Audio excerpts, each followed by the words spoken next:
Bonjour, très heureux de vous retrouver pour le live des auto-entrepreneurs, un nouveau numéro du live des auto-entrepreneurs très riche puisqu'aujourd'hui on va parler notamment de la CFE, on va aussi bien sûr parler de l'AFE, cette aide financière exceptionnelle proposée par le CPSTI avec sa présidente Sophie Duprez qui sera avec nous pour nous expliquer, nous donner les modalités, qui peut en bénéficier, que veut dire fermeture administrative totale, on en parlera, on évoquera aussi vos questions sur le fonds de solidarité, et puis on fera voilà, un point complet sur l'ensemble des dispositifs. Et puis, bien sûr, la CFE, je l'ai dit, quand peut-on être exonéré et comment faire une demande d'échelonnement de sa cotisation foncière des entreprises dans cette période plus que compliquée. Vous connaissez la musique, un petit générique de 2 minutes, le temps aux personnes de nous rejoindre et on se retrouve juste après avec Grégoire Leclerc et avec la présidente du CPSTI, Sophie Duprez. À tout de suite.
Bonjour à tous, j'espère que vous allez bien. Salut Grégoire, comment vas-tu?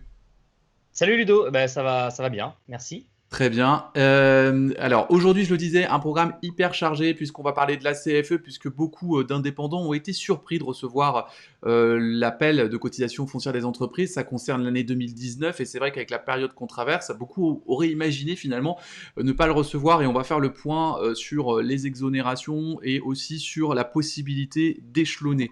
Autre point très important durant ce live, l'AFE, l'aide financière exceptionnelle proposée par le CPSTI de 500 à 1000 euros selon si vous êtes au régime micro ou au régime réel. On en parlera avec sa présidente. Et tout d'abord, Grégoire, du coup, je le disais, la cotisation foncière des entreprises et cette exonération, cette possibilité d'être exonéré, comment ça fonctionne? Alors pardon, Alors, tu sais ce qu'on va faire déjà pour commencer, on va rappeler la loi Pacte, effectivement. La loi Pacte, qui est donc une loi initiée par Bruno Le Maire, le ministre de l'économie, et qui dit que si vous avez fait moins de 5000 euros de chiffre d'affaires sur l'année 2019, vous êtes de fait exonéré. Pourtant, il y a beaucoup de gens qui sont exonérés, mais qui reçoivent effectivement, qui ont reçu cet appel à cette CFE, hein. oui, alors effectivement Ludovic, ce qu'il faut bien préciser d'abord, c'est que la CFE, c'est un impôt local. Donc c'est un impôt qui est décidé en général par les EPCI. Les EPCI sont les établissements de coopération intercommunale, sont en général les communautés d'agglomération et les communautés de communes. Et c'est eux qui ont la main sur cet impôt, c'est eux qui décident finalement de comment on paye cet impôt, enfin du montant de cet impôt. Donc la plupart du temps, c'est la communauté de communes qui va décider du montant que vous allez payer et qui va décider de faire le dégrèvement que vous devriez pouvoir obtenir dans un certain nombre de cas. Il faut effectivement rappeler, tu l'as déjà dit, que depuis la loi Pacte, les auto-entrepreneurs qui ont fait moins de 5 000 euros de chiffre d'affaires l'année alors non pas l'année précédente, mais l'année d'encore avant, l'année 2018, parce qu'il y a un décalage sur le calcul, ne paye pas de CFE. Attends, De droit- c'est important ce que tu dis. C'est selon si on a fait donc 5 000 € de chiffre d'affaires et tu parles de l'année 2018, toi, hein. Oui, il y a un décalage de 2 ans en fait entre le chiffre d'affaires déclaré et l'impôt calculé. Donc c'est vraiment sur l'année 2018. Ça, c'est la première chose. La deuxième chose, c'est que déjà, par défaut, tout un tas d'activités sont exonérées de CFE. Il y a beaucoup d'activités qui ne payeront jamais de CFE. C'est une liste assez longue, une liste à la Prévert, qui concerne surtout les activités d'artisans travaillant avec des matières physiques, les chauffeurs de taxi ou d'ambulance, les VTC, les vendeurs à domicile indépendants, ceux qui enseignent des enseignements au domicile de l'élève, donc les professeurs à domicile, les établissements les vendeurs de livres et les chambres d'hôtes, sauf délibération contraire de la commune. Donc il y a quand même pas Alors, mal il y a un certain d'activités. nombre d'exonérations et on met à disposition un lien sur le site de la Fédé qui vous explique tout ça, mais il y a aussi des cas un peu particuliers, c'est-à-dire je ne peux pas payer, je suis en difficulté, je peux motiver une demande d'exonération auprès de mon Alors, SIE. de mon SIE. Alors aujourd'hui, dans la situation actuelle, vous êtes nombreux effectivement à recevoir cet impôt. Et vous dites, quoi, j'ai un impôt, je ne peux pas le payer. Comment se fait-il que je doive payer alors qu'il y a eu quand même tout un tas d'annonces de l'État, du gouvernement sur les aides diverses et variées et je ne suis pas aidé sur la CFE? Alors, la réponse est très variable d'un cas à l'autre. D'abord, il y a énormément de communes ou d'agglomérations qui ont appliqué le dégrèvement des 2 tiers. Ça a été proposé par l'État au début du printemps. Et donc, l'État va prendre en charge 50% du dégrèvement, la commune le reste du dégrèvement. Et vous, finalement, vous ne payez qu'un tiers de ce que vous auriez dû payer comme impôt. Donc ça, c'est le premier geste. Mais ce n'est pas appliqué partout. C'est appliqué dans beaucoup de communes, à peu près 70% d'entre elles. C'est un peu Ensuite, il y a l'inégalité que constitue finalement la CFE. l'impôt local, mais c'est clair. Ouais. C'est clair. C'est comme ça et ça fait 10 ans qu'on se bat contre cet impôt. On voudrait le rendre proportionnel, on l'a rappelé dans tous les livres blancs qu'on a écrits depuis 10 ans, mais c'est comme ça, c'est un impôt local qui dépend aussi beaucoup du tissu économique local, donc ça peut parfois se justifier un peu.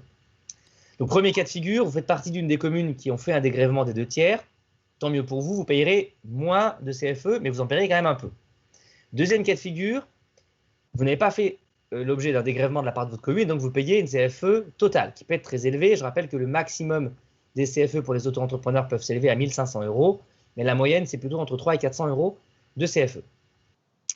Dans ce cas-là, vous pouvez écrire, mais comme dans le premier cas d'ailleurs, vous pouvez écrire au service des impôts des entreprises dont vous dépendez pour demander plusieurs gestes. Alors, soit vous demandez un dégrèvement total, c'est faisable, soit vous demandez À ce un propos, étalement. à ce propos, Grégoire, on a beaucoup de témoignages de personnes qui ont demandé un dégrèvement total et pour qui ça s'est très bien passé. Donc c'est possible. Donc Oui, voilà, si vous n'êtes pas en capacité de payer, n'hésitez pas. Écrivez un courrier à votre centre au service des impôts des entreprises dont vous dépendez et motivez avec des pièces, avec des justificatifs. Si vous pouvez justifier que vous êtes en difficulté, que votre activité se porte mal avec cette crise, vous avez des chances pour ne pas payer la CFE. Donc oui, n'hésitez pas. oui. Donc ça, c'est effectivement un formulaire qui existe, qui s'appelle le demande de remise d'impôt direct, que vous pouvez envoyer avec les justificatifs, etc., au service des impôts des entreprises. Si vous relevez de la liste S1, c'est-à-dire hôtellerie, restauration, tourisme, événementiel, la fameuse liste S1, a priori, on doit vous donner on va dire une chance plus importante que dans les autres activités de bénéficier de cette Exonération. exonération directe. Ok? Ok, qu'est-ce qu'on dit aux gens? Dans, Ah, on dans, dit, dans le cas où tout ça qu'est-ce qu'on- n'arrive pas. oui, qu'est-ce qu'on dit aux gens? On dit aux gens, parce qu'on a beaucoup de messages du genre j'ai plus d'argent, mais j'ai payé ma CFE, ça m'a mis Ah, encore plus sur la paille. Et on dit quoi? Ne payez pas votre CFE, si vous êtes vraiment en difficulté, demandez à être exonéré. voilà, alors effectivement, dans l'ordre des choses, il vaut mieux ne pas payer. Hein. Il vaut mieux commencer par. Vous avez jusqu'au 15 décembre pour payer, donc en général, vous avez quand même le temps. Donc, il vaut mieux d'abord essayer de négocier avec les impôts une exonération directe ou un dégrèvement, ou, au pire des cas, un plan d'appurement. Donc, vous pouvez négocier de payer en 3 fois en disant c'est compliqué, ma situation financière ne le permet pas, je vous propose un plan pour payer mon impôt en 3 fois. Ce que vous pouvez aussi faire en ligne directement sur le formulaire de paiement de votre CFE, où vous pouvez effectivement ne payez que 10% sur le formulaire, vous pouvez payer que 10% du montant restant à payer. Donc à ce moment-là, ce n'est pas bloquant, c'est un acompte. Mais le problème, c'est que le solde doit être réglé au 15 décembre. Donc là, ça vous aide juste dans l'urgence à payer que 10% de la somme que vous devez, des 200 ou 300 euros que vous devez. Enfin, Mais malheureusement, du il 16 faudra payer la novembre, somme au oui. 15 décembre. Oui, ça n'a pas grand intérêt. Donc n'hésitez pas à demander alors une exo ou alors un échelonnement, puisque par contre le paiement en 3 fois, ça c'est très simple, hein. C'est beaucoup plus simple à obtenir. En général, les services des impôts ont la consigne de l'accepter.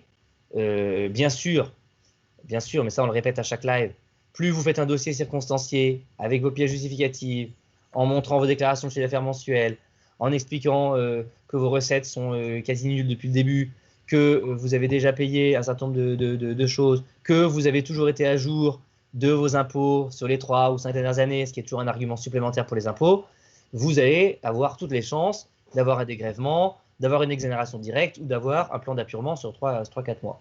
Donc franchement, faites le dossier correctement. Et normalement, ça devrait répondre à tous les cas, puisque 70% d'entre vous ont déjà eu une exonération quasi totale dans les EPCI les plus sympas. Les 30% restants, vous êtes peut-être dans les activités de moins de 5 000 euros en 2018 ou d'activités artisanales ou de VTC qui sont exonérées. Il reste finalement un tout petite population de gens qui n'ont rien eu. Et donc, à vous, on vous dit, première étape, demandez une exonération directe. Deuxième étape, demandez un dégrèvement partiel. Troisième étape, demandez un plan d'appurement sur 3-4 mois. Voilà, donc je crois que c'est très clair. Vous pouvez demander une exonération ou une mensualisation, enfin un échelonnement, pardon, de votre CFE. Surtout, n'hésitez pas si vous êtes en difficulté. Il y a la CFE et puis il y a un autre sujet, c'est bien sûr l'AFE, l'aide financière exceptionnelle proposée par le CPSTI. Une aide qui a fait beaucoup réagir, hein, puisque dans cette situation, vous êtes évidemment très nombreux à être en difficulté. Donc quand il y a une nouvelle aide qui apparaît, forcément, ça suscite l'intérêt. Et pour en parler avec nous, eh bien, la présidente du CPSTI, Sophie Duprez. Bonjour Sophie. Bonjour.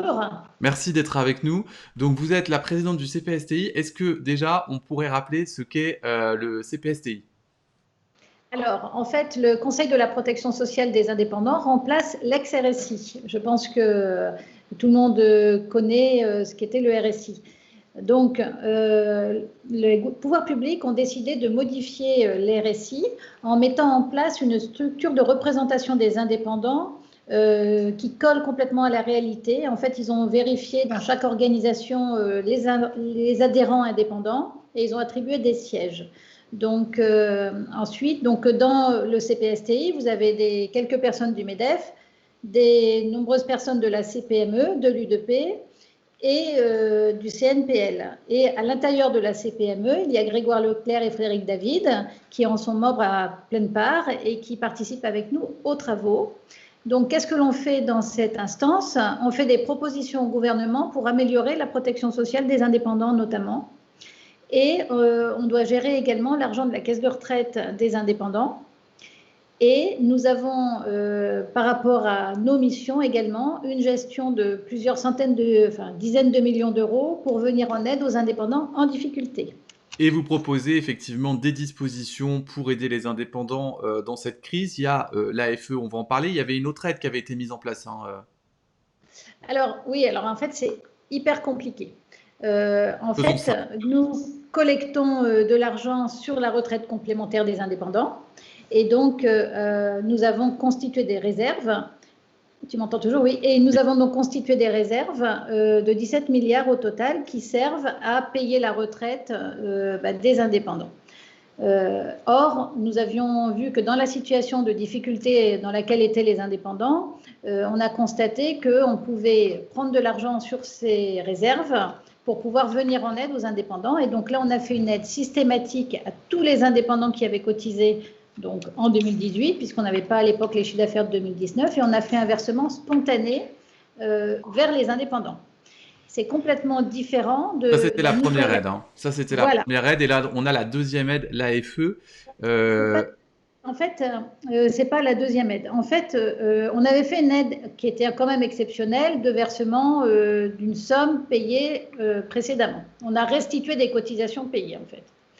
Par contre, chaque année, nous avons de l'argent qui provient de nos cotisations à la main des indépendants qui siègent pour venir en aide aux indépendants qui déposent des dossiers qui exposent une situation de difficulté. Nous avons à peu près 50 millions d'euros à dépenser tous les ans. Cette année, comme c'était une situation exceptionnelle, on a eu énormément de demandes d'indépendants en détresse et nous avons consommé rapidement cette somme. Et donc, nous avons demandé à l'État de nous en donner davantage. L'État nous a redonné 47 millions d'euros pour dire que pour la fin d'année, tous ceux qui sont victimes du premier confinement auront en fin d'année des difficultés. Et donc, il a accepté de nous donner cet argent. Or, comme l'URSSAF a arrêté complètement avec la deuxième vague les appels de cotisation, nous n'avions plus de demandes de commerçants en difficulté tout de suite, et alors qu'il nous restait 36 millions d'euros de budget. Et vous avez décidé, avec cet argent, de faire l'aide financière exceptionnelle. Aujourd'hui, combien il reste? Alors, il y avait donc 36 millions d'euros qui restaient à dépenser avant le 30 novembre, ce qui est quand même une somme à la fois faible et forte. Et donc, la commission a fait un choix. Et ce choix, qu'on peut toujours contester, c'est d'aller vite. Et pour ça, de ne pas trop être regardant sur les critères, mais de cibler certaines activités. Donc, les activités qui ont été choisies sont celles qui ne peuvent plus du tout exercer. C'est important ça, Sylvie, parce que ça veut dire en gros, c'est pas vous êtes en fermeture administrative, non, c'est vous déclarez, et d'ailleurs c'est déclaratif, vous déclarez que vous ne pouvez plus exercer, que vous êtes empêché, donc par exemple vous êtes coach à domicile, vous ne pouvez plus faire votre travail, vous êtes coiffeur à domicile, vous ne pouvez plus faire votre travail, oui, vous pouvez demander la FE.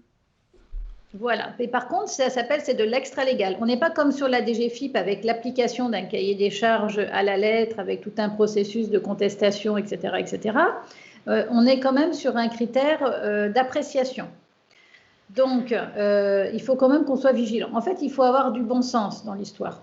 On est en train de dire que ce secours doit venir aux gens qui en ont le plus besoin. Donc, il doit venir aux gens qui sont empêchés dans leur activité principale, des gens qui avaient quand même des vrais revenus, donc qui n'ont pas de revenus par ailleurs, et des gens qui, c'est pas de son fait qu'ils ont arrêté de travailler, c'est vraiment qu'ils ne peuvent plus exercer, c'est-à-dire qu'ils exerçaient avant et puis qu'ils sont empêchés.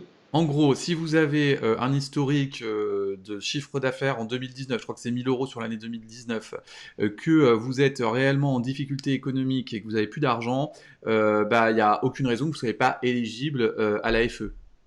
Il faut être quand même empêché administrativement. C'est pas mes clients veulent plus que je vienne parce qu'ils ont peur de me recevoir. Non, il faut être dans la liste quand même des activités dont vous n'avez pas le droit de vous rendre chez les gens pour, par exemple, pour les coiffer. Ça, c'est une impossibilité administrative. C'est pas la personne qui a décidé de ne plus aller travailler. Là, c'est qu'elle est empêchée. Cette liste, Grégoire, des activités qui sont empêchées, est-ce que je dois dire que sur cette question des fermetures administratives, j'ai l'impression qu'on nage quand même dans un espèce de grand flou artistique. Je vais vous faire une confidence. On devait avoir un avocat, en tout cas, j'ai cherché à avoir un avocat sur ce live ce matin et j'ai échangé avec plusieurs avocats. Et donc, l'idée, c'était de définir ce qu'était une fermeture administrative juridiquement, finalement.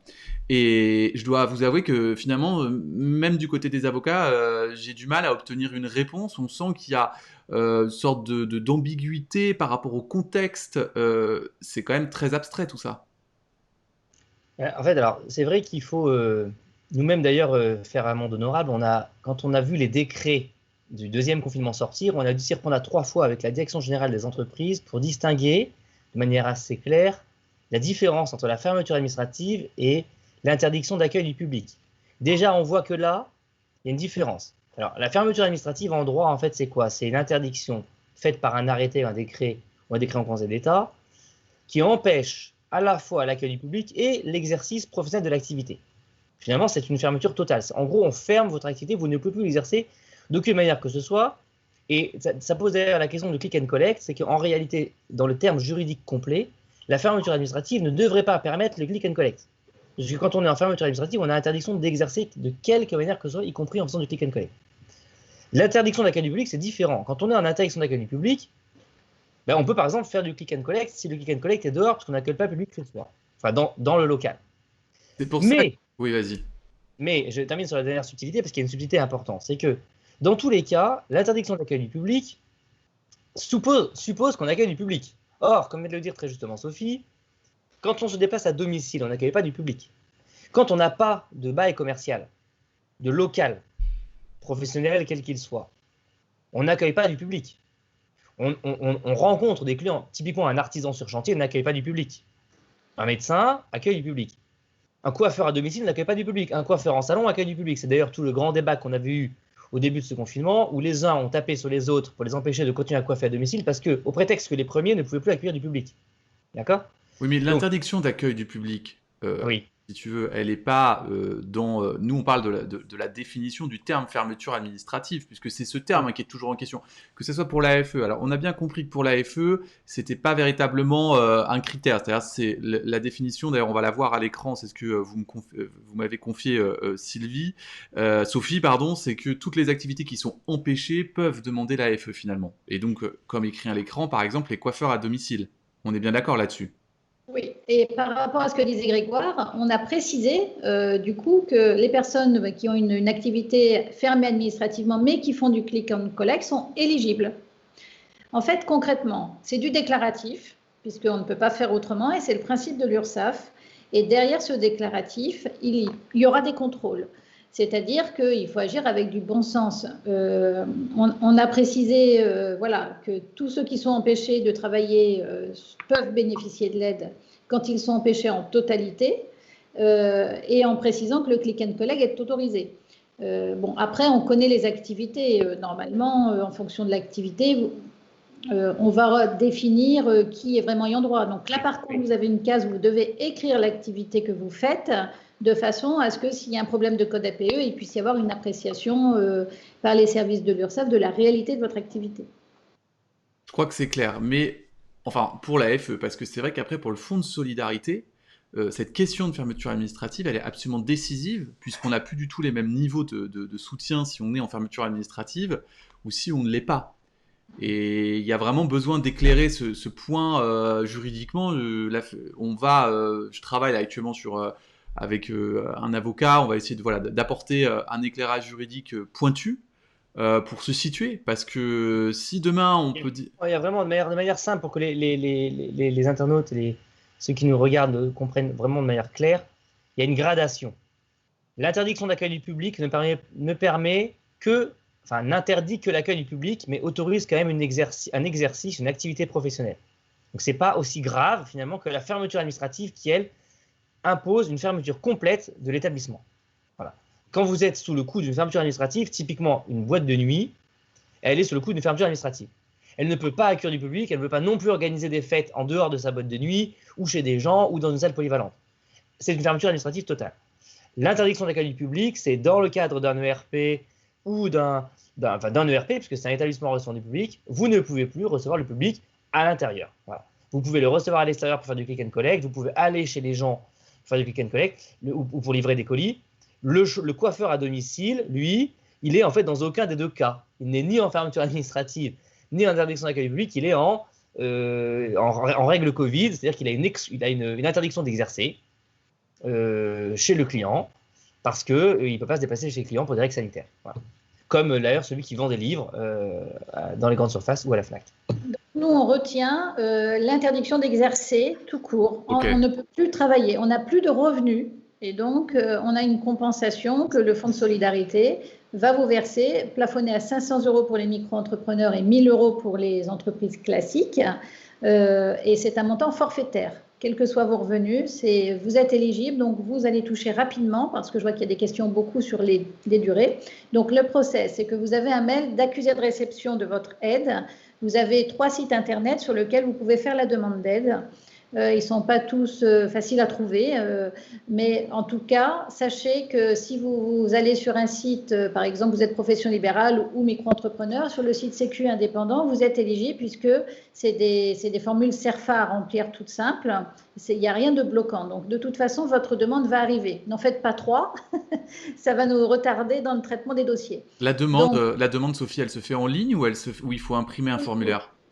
Ah non, faut essayer de faire en ligne maximum parce que les gens sont en télétravail, donc si vous êtes sûr de les avoir en ligne. Donc, vous avez un accusé de réception qui vous dit que l'aide est bien reçue.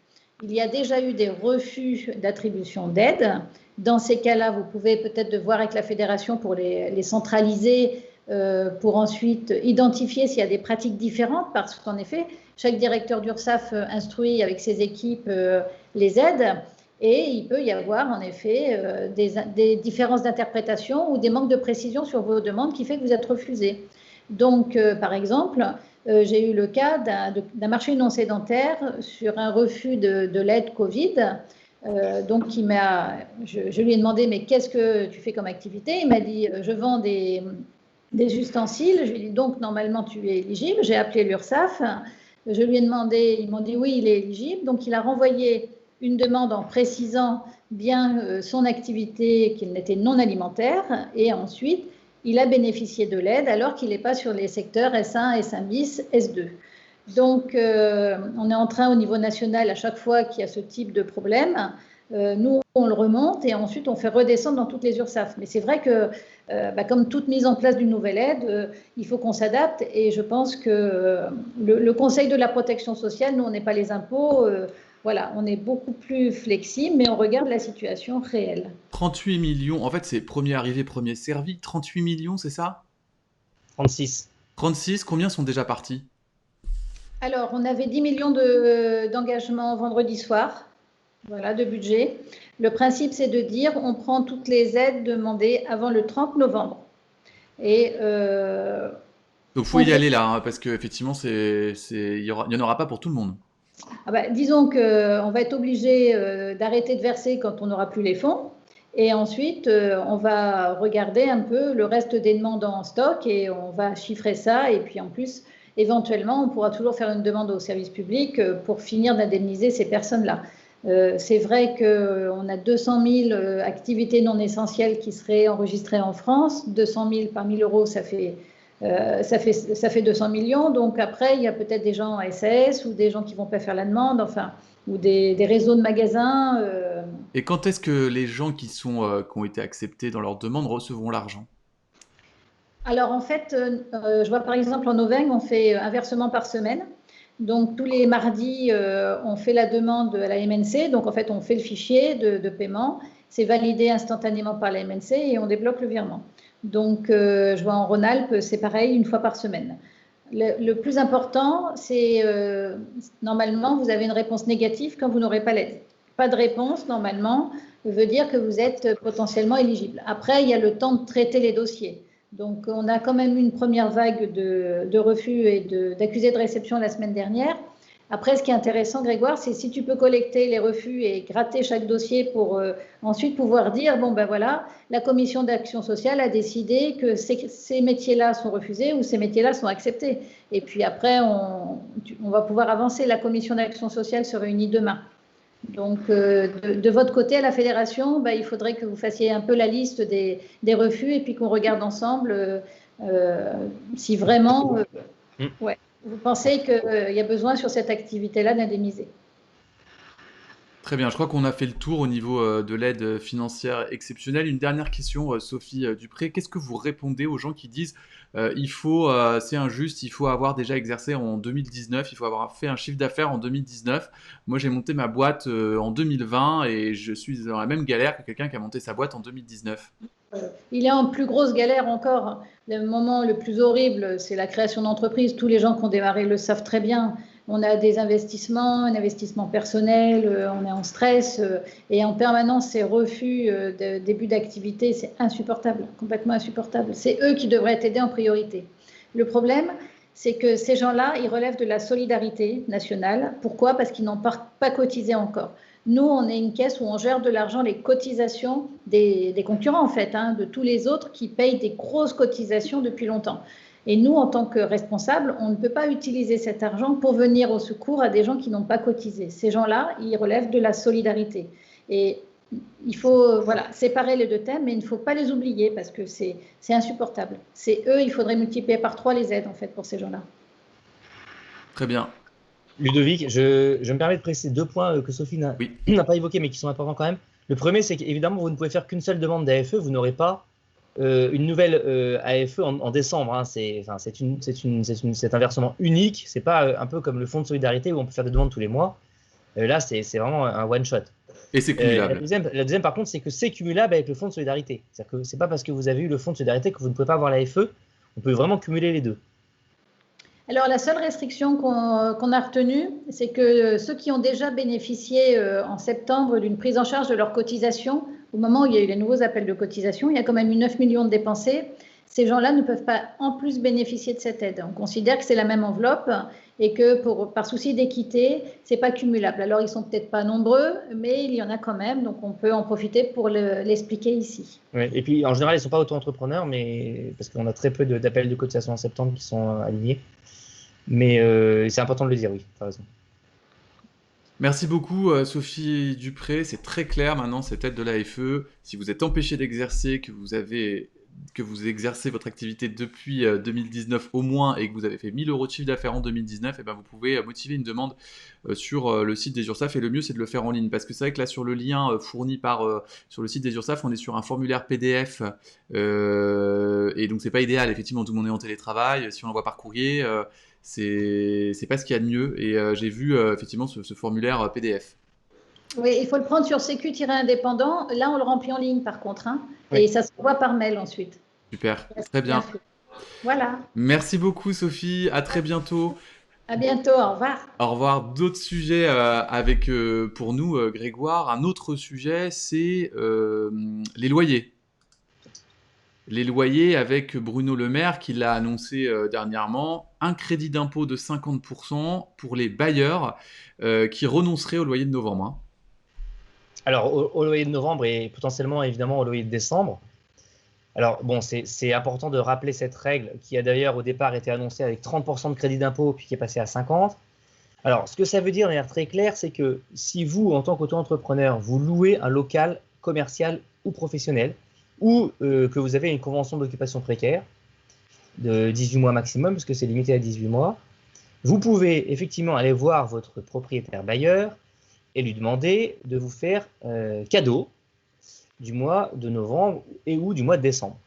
Votre argument face à lui, c'est que s'il vous fait ce cadeau, il récupérera la moitié de son loyer en crédit d'impôt l'année prochaine, donc lors de la déclaration des revenus fonciers ou microfonciers, ça dépend de son régime fiscal, en 2020. Et donc, il bénéficiera de la moitié de la somme que vous auriez dû lui payer, donc ce n'est pas totalement perdu. À condition qu'il vous offre au moins un mois. C'est-à-dire qu'il ne peut pas vous dire, oui, ben, je vous offre la moitié d'un mois, et puis comme ça fera peu, etc. S'il ne vous offre que la moitié d'un mois, vous n'aurez droit à rien. Enfin, il n'aura droit à rien. Donc, il faut vraiment qu'il vous offre au moins un mois de loyer. Donc, c'est un argument que vous pouvez utiliser. Ceci dit, pour vous, ça n'a pas d'incidence fiscale. Hein. Vous ne bénéficiez pas, vous, d'un crédit d'impôt ou d'une aide supplémentaire. Vous ne payez juste pas votre loyer pour ce mois-là ou le mois suivant. Et bien sûr, c'est important de le rappeler, ce n'est pas une cause d'expulsion du local au prétexte que vous n'avez pas payé ce loyer, puisque c'est bien votre bailleur qui vous en a donné l'autorisation. Essayez de négocier un écrit de sa part, un petit courrier. D'ailleurs, ça me fait penser, Ludovic, que nous pourrions mettre sur le site de la Fédé un petit modèle d'accord entre le propriétaire et le locataire sur cette entente qui peut avoir lieu à l'occasion d'un paiement d'un loyer. C'est toujours mieux de le documenter par écrit. Ça vous protège d'un recouvrement potentiel futur, ultérieur de votre propriétaire qui dira « Ah, il ne m'a pas payé en novembre, en décembre. » Ben non, on l'a écrit ensemble, c'est écrit là, etc. Très bien, donc voilà. 50% de crédit d'impôt pour les propriétaires qui renoncent à leur loyer en novembre. Donc s'il y a des propriétaires qui nous écoutent, il vaut mieux, comme le disait Bruno Le Maire, renoncer à son loyer en novembre et permettre aux entreprises de survivre à la crise, que de les noyer sous des charges qu'elles ne sont pas en mesure de payer. Donc ce crédit d'impôt en plus permet d'amortir finalement le manque à gagner pour les propriétaires. Dernier point sur lequel j'aimerais qu'on revienne, Grégoire, c'est sur le fonds de solidarité. On nous pose encore la question au niveau du formulaire. On est dans 2-3 jours quoi, pour le mois d'octobre. Alors oui, c'était annoncé le 20 novembre. C'était annoncé le 20 novembre. Je sais que c'est long, je sais que c'est compliqué. C'est pas faute de l'avoir dit, et notamment à plusieurs reprises dans la presse. Je suis assez en désaccord avec la façon dont s'est traitée cette deuxième vague du fonds de solidarité. On l'a beaucoup dit à la Fédé. Donc voilà, il faut patienter.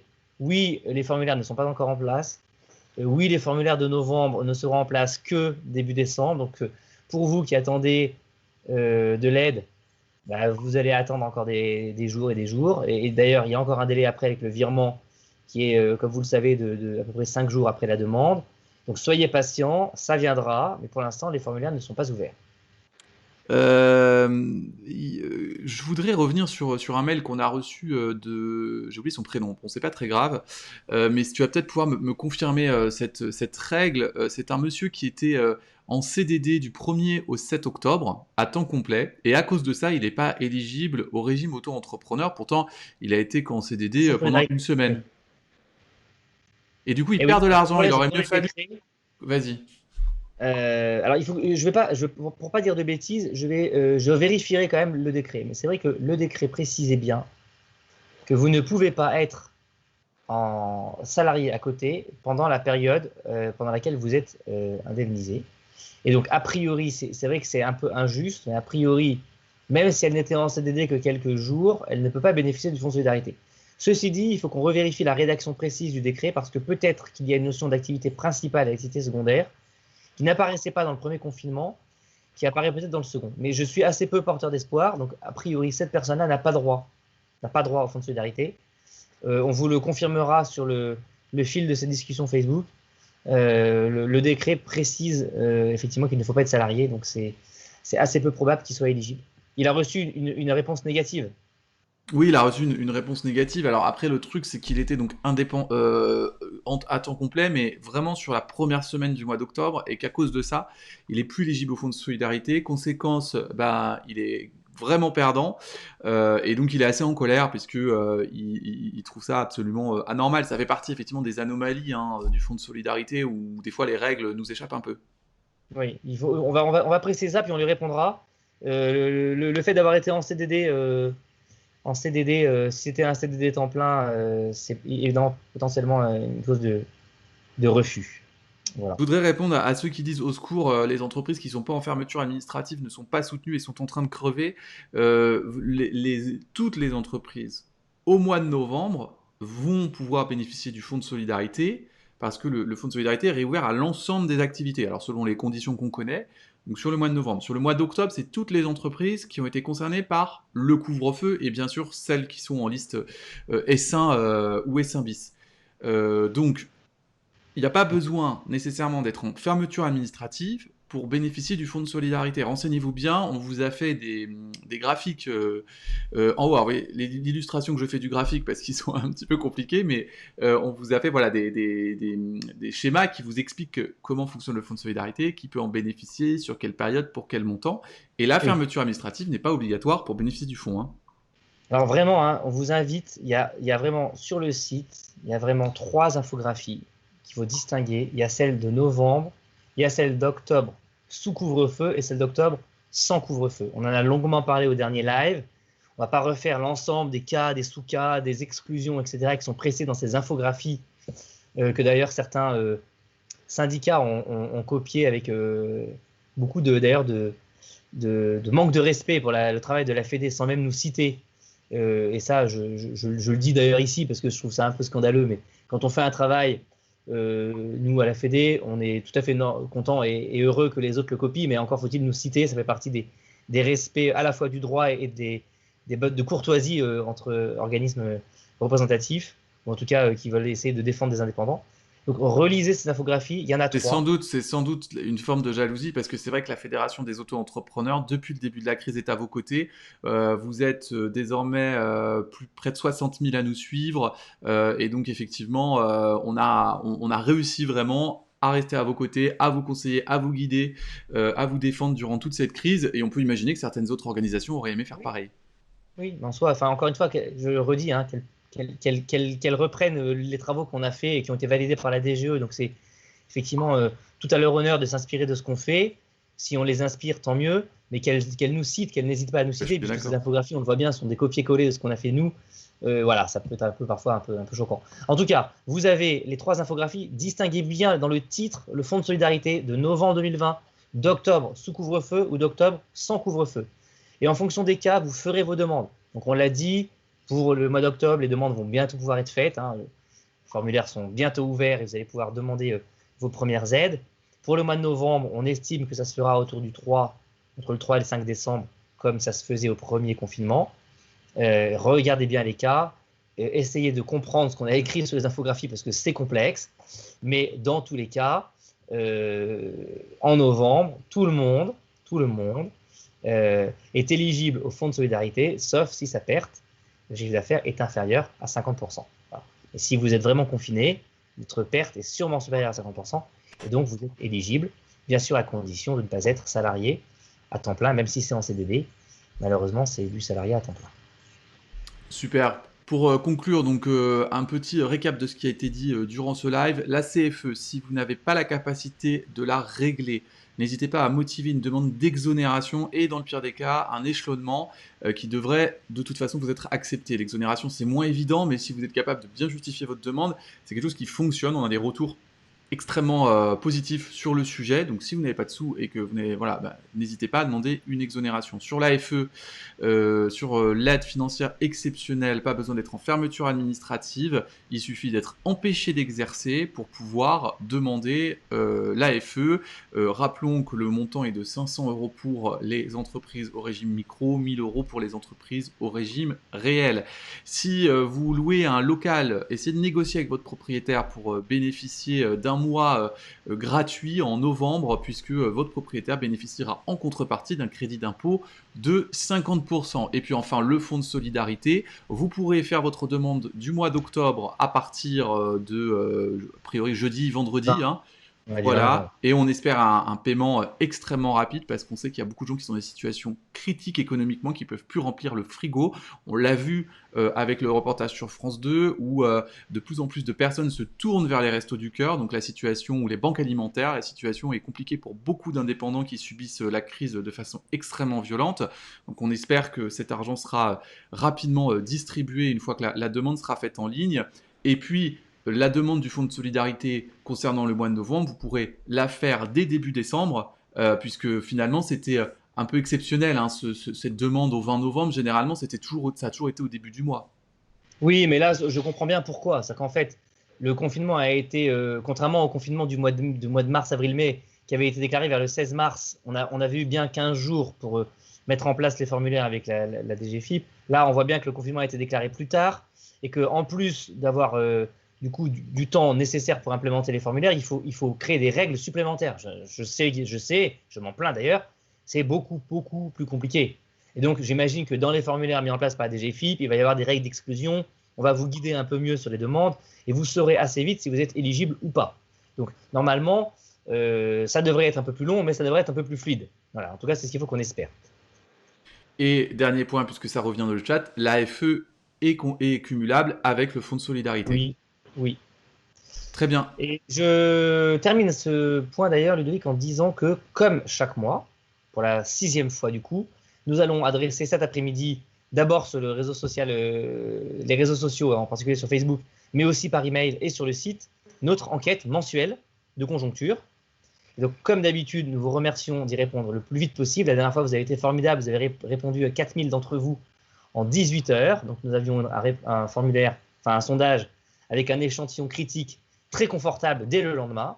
Donc là, on publiera dans l'après-midi cette enquête du mois de novembre. On va vous interroger bien sûr sur l'activité économique, on va vous interroger sur votre CFE et on va vous interroger sur votre projet d'entrepreneuriat à moyen terme. En gros, est-ce que vous avez déjà envie de fermer votre entreprise ou est-ce que vous tenez bon?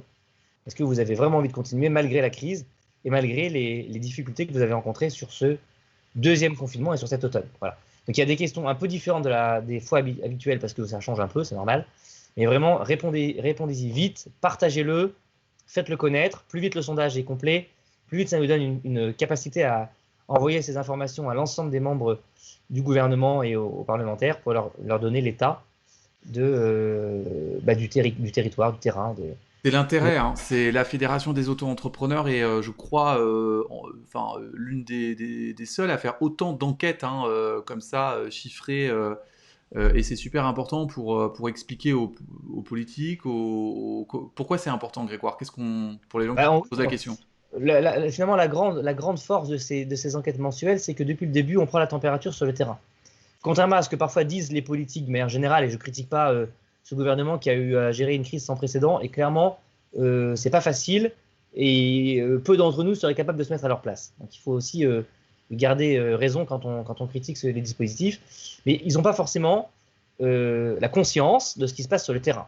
Et quand on leur annonce que 75% d'entre vous sont à moins de 50% de leur chiffre d'affaires, ils ont du mal à le croire. Ils disent mais non, les demandes sur le fonds de solidarité ne sont pas si générales, etc. Vous verrez, pas du tout. En réalité, le terrain démontre l'inverse. Et c'est exactement pareil avec les journalistes. Quand on a ces enquêtes et qu'on leur envoie tous les mois les situations concrètes de département par département de ce qui se passe en France, les journalistes sont très intéressés et ils sont très friands de vos témoignages, de voilà comment vous faites. Ludovic le disait, on a parmi nos adhérents des gens qui se tournent vers les Restaurants du Cœur aujourd'hui parce qu'ils sont indépendants et qu'on leur interdit d'exercer une activité qui marche très bien avant cette crise. Avec les journalistes, quand on a ces enquêtes, qu'on leur envoie tous les mois. Alors, on a un écho avec Sophie. Pardon, alors, hop. Top, c'est bon. Ok, bah merci beaucoup Grégoire, merci à tous, merci de nous avoir suivis. On reste à vos côtés pour vous expliquer dès qu'il y a des nouveautés, des informations à partager. Et puis, on reste à vos côtés de toute façon, puisque malheureusement, la crise sanitaire n'est pas encore terminée et il y a des questions qui se posent évidemment. Est-ce que le fonds de solidarité va être renouvelé sur décembre? C'est pas encore une évidence, il me semble, hein, sur le mois de décembre. Parce que le confinement, pour l'instant, n'est pas encore annoncé comme étant prolongé après le 1er décembre, donc il faudra... Et il sera, certaines rumeurs évoquent un déconfinement au 1er décembre, donc ça va dépendre de ça aussi. Et puis il y aura aussi un autre sujet, c'est que on s'est rendu compte que en coupant le fonds de solidarité au 1er juillet sous prétexte qu'on avait déconfiné, bah ça a eu des effets catastrophiques pour beaucoup d'activités qui, malgré le déconfinement, n'ont pas pu reprendre. Donc il va y avoir, je crois, encore des mois où il va falloir rester très mobilisé et on continuera à vous informer et à vous défendre, évidemment. Merci Grégoire. Merci Ludovic. Bonne journée à tous. Salut.